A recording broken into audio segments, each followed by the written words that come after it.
السلام عليكم ورحمه الله وبركاته. ازيكم يا حبايبي؟ عاملين ايه النهارده؟ ان شاء الله دوره كتاكيت جديده معانا النهارده.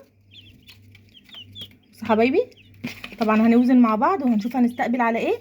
انا لسه جايه بيهم حالا يا دوبت، بس حضرت لهم المكان بتاعهم قبل ما امشي. حطينا طبقه نشاره وحطينا العلف ده انا لسه حطاه، ما فيهوش اي حاجه. هنشوف الميه هنحط فيها ايه دلوقتي. الكتكوت النهارده يا حبايبي عامل 32 جنيه، وكيلو العلف عامل 28 جنيه، مع ان الاسبوع اللي فات كان الكتكوت عامل 20 جنيه. تمام. طيب تعالوا دلوقتي نسمي الله.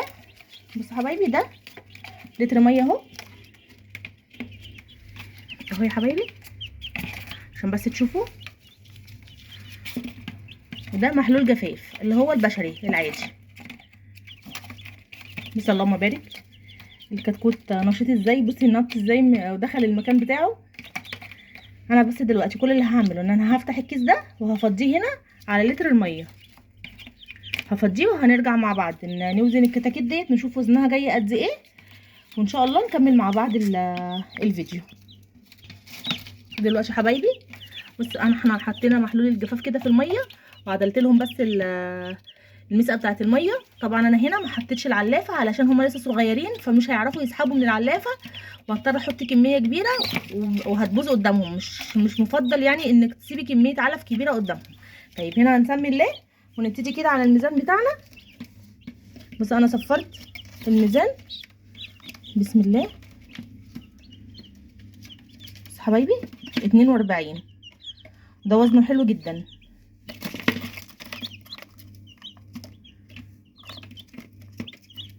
حبايبي ده 39، دي 9.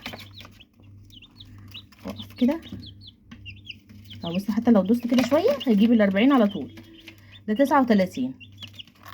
طبعا احنا عارفين الكتكوت من 35 ده حاجه يعني حاجه حلوه.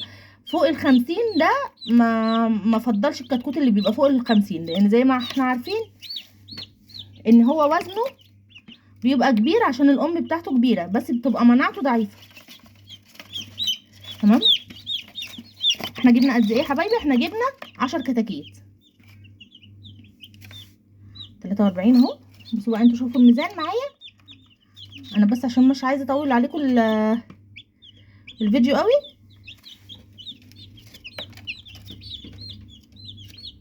اهو يا حبايبي كده، دي الاوزان بتاعتي اهي. طبعا هنوزن بعد قد ايه تاني؟ هنوزن بعد اسبوع.